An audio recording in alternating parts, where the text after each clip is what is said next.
What's up, everybody? Merry Christmas and happy holidays. Welcome back to the Movie Cart channel. I'm here with Luke as always, and today we are reviewing Elf, the modern classic from 2003, directed by Jon Favreau, starring Will Ferrell, James Caan, Zooey Deschanel, Bob Newhart, among others we'll get into. Luke, how you doing, man? I'm well. How are you? Can't complain. One might call me jolly. I'm feeling the Christmas spirit, especially after watching this movie. Do you put up a Christmas tree in your apartment? Oh yeah. Well, we have like a real one on the main floor, and then I have my little baby like Charlie Brown tree right outside my bedroom door. Hell yeah. Got to keep it festive. Of course, man. Yeah, we have a couple trees in here too. They've been up since Halloween.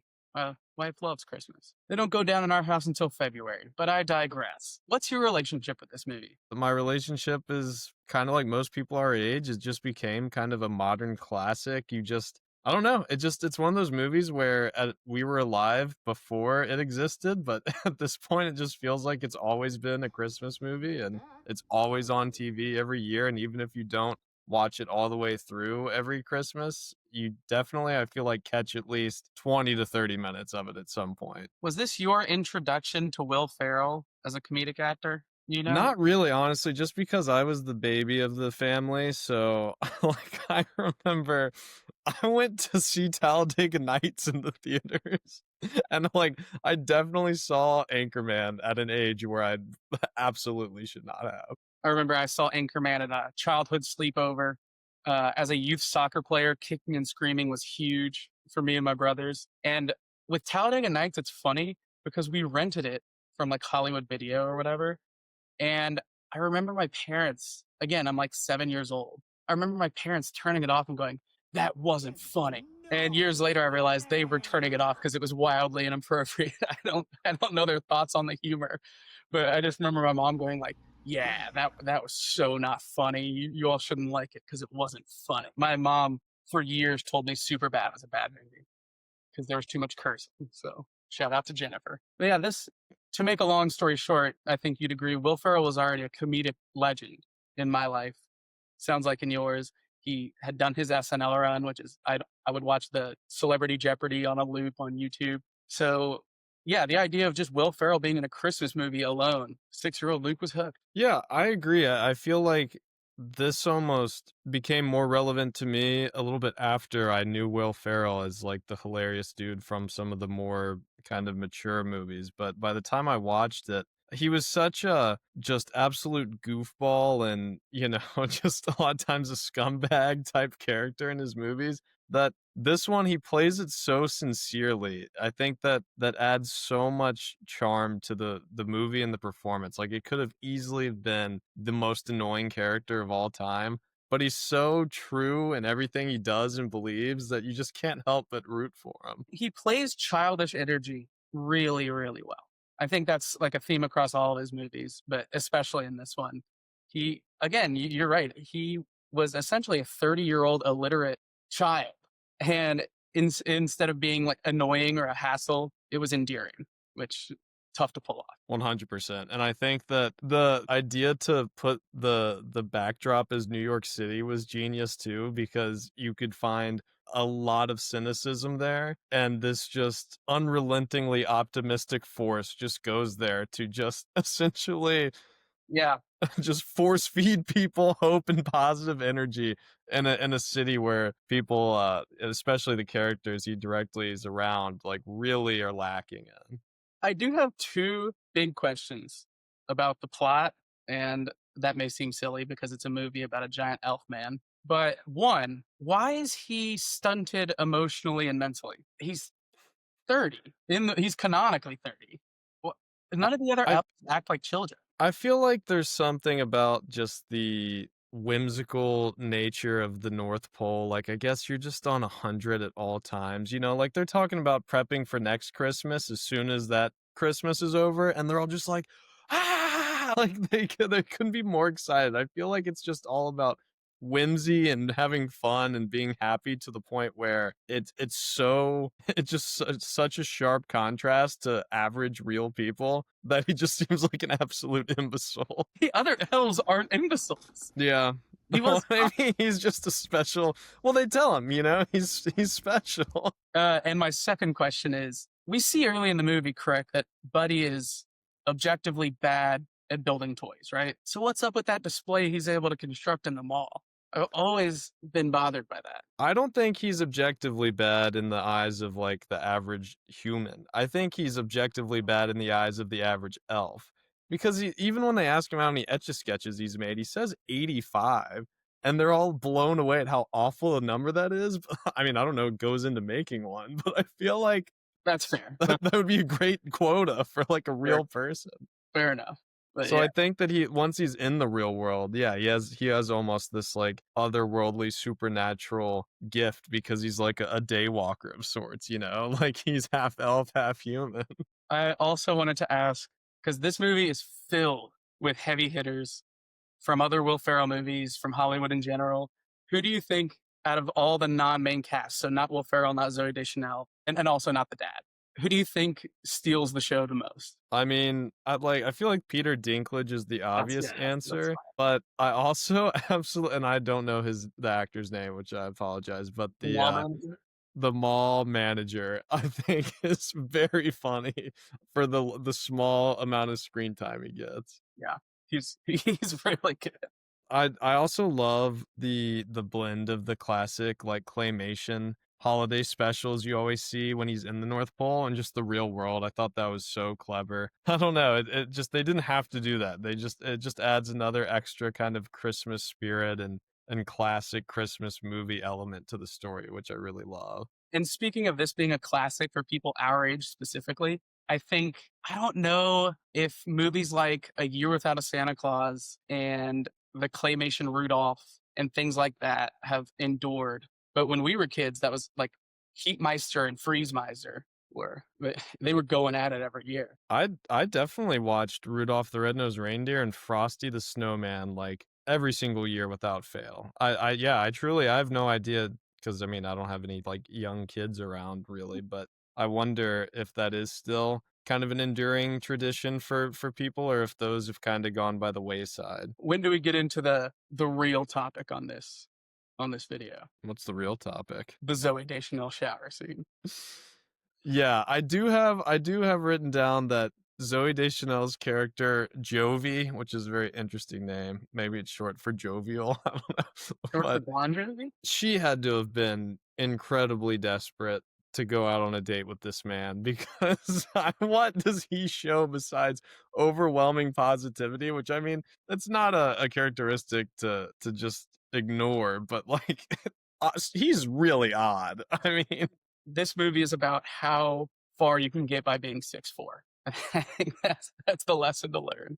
Because yeah, he's a man child. This is almost as bad as the woman who kisses Tom Hanks in Big. Yeah, he clearly doesn't have the emotional capacity. But yeah, she's beautiful in this movie. yeah, I feel like it's almost I don't even know if he doesn't have the capacity. I feel like he's just so unyieldingly positive that Let me frame it this way, and I don't mean to be crass, but if they were in a bed and she was disrobed, do you really think he would have any idea how to proceed? I don't know. I don't know if they had sex education in the North Pole. I Yeah. assume they had to have because, you know, they're their own little society. They're sure, certainly procreating. Because even Papa Elf says something to the effect of like he was so absorbed in his work making toys he forgot to settle down. Oh man, this is a really good movie, and I don't want to diminish like how important it is to our generation. It's probably the last great Christmas movie. Would you agree? Not counting Harry Potter's because I don't. I don't know. I'd have to give that one some thought. Either way, this has developed a cult-like following with some families where they kind of go rabid even at the mention of the movie Elf, as if it's What a Wonderful Life or A Christmas Story. And I've really never been able to get all the way there. To me, it's more of a romp in the style of like a Will Ferrell kids comedy.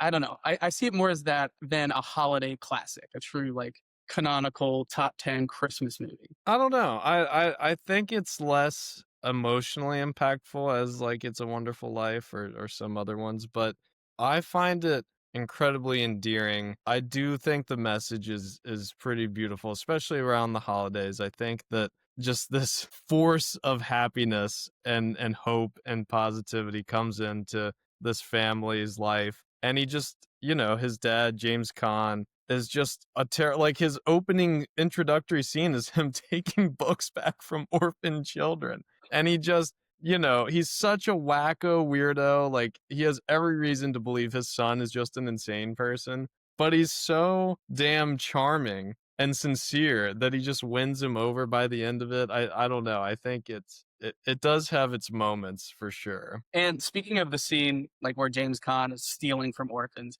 we really need that and a couple of the scenes of him at the office because otherwise he reacts to this like any reasonable adult should. Yeah, if an emotionally stunted man dressed as a Christmas elf shows up at your office, yeah, you're not going to welcome him with open arms. No, it's definitely it's definitely through the lens of Santa Claus and the North Pole and all that is real. Or else this is more of a horror movie from the perspective of James Caan's character.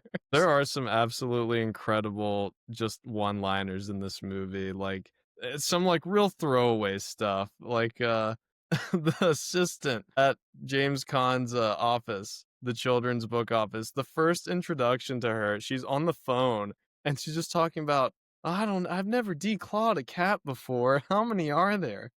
8, and it's just, like, never acknowledged, Yeah. but that's hilarious. I mean, there's just so many good like, when he finds the gum on the railing and he Mhm. starts eating it, and then he looks underneath and his eyes go, like, this wide. It's like he's hit the jackpot, and he starts shoveling it in his mouth.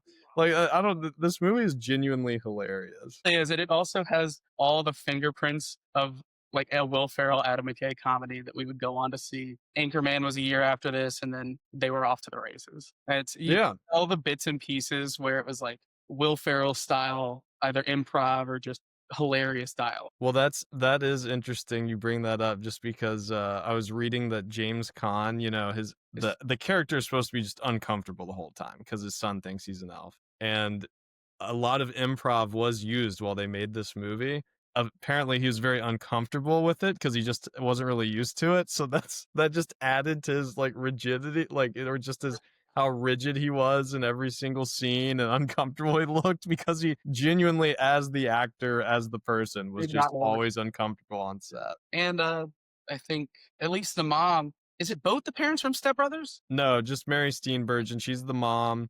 I forget the dad from Step Bro I forget his name, but he's in He's got a similar look to James Caan, but yes, you're right. He's not James Caan. Speaking of, like, kind of the Adam McKay, Will Ferrell vibe or connection that grew over the years, I feel like Jon Favreau, who ended up directing Iron Man, you can kinda see a rough blueprint in this movie of, like, just being able to mix humor with genuine heart and Yeah. sincerity, and also, like, a little bit of action thrown in. Like, you can just kinda see, like, where the skills just they were there, and it made sense he was able to put that movie together in 2008 years later. But speaking of this being his directorial debut, he went on a three movie run of Elf, Zathura, and Iron Man. Kind of off topic, but come on.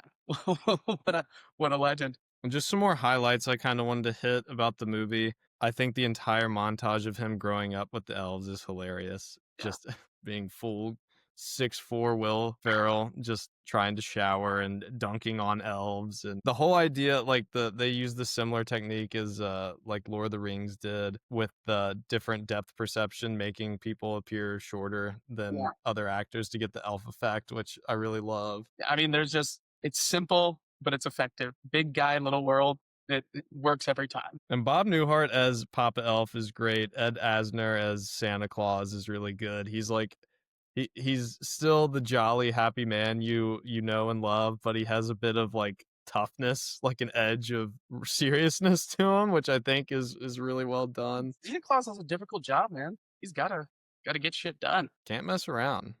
Too many people are counting on you. Absolutely. I think the score of this movie's great. It's just kind of that classic Christmas vibe. John Debney did the score. I really love the music in it. I agree. Like I don't know, I wanted to add something witty, but yeah, no, it's Christmas in New York. It's elevated from a normal Hallmark movie or something. But yeah, it's happy. Makes you feel like you're in Manhattan on Christmas, looking at a big tree. Yeah, it really yeah, it just you watch, this goofy dude just, bring joy and hope to Well, everyone yeah, that's around him. like you said, like New York was a very smart location just for the simple fact that it's so callous and he's so optimistic. But it's also just very immersive, and it has like the ice skating and the Christmas tree. So it's the most Christmassy place in the world on Christmas. But I do think like this is a New York ass movie, and you can tell, or I hope at least, that a lot of it was filmed in the city. It was actually, even more than that, it was kind of done in, like, a guerrilla style where they didn't get permits or anything. They just went into the city, which adds a really great element of realism to it because none of these are extras. They're just people reacting to a grown man in an elf costume running amok around the city. Not knowing how to cross a crosswalk, Yeah.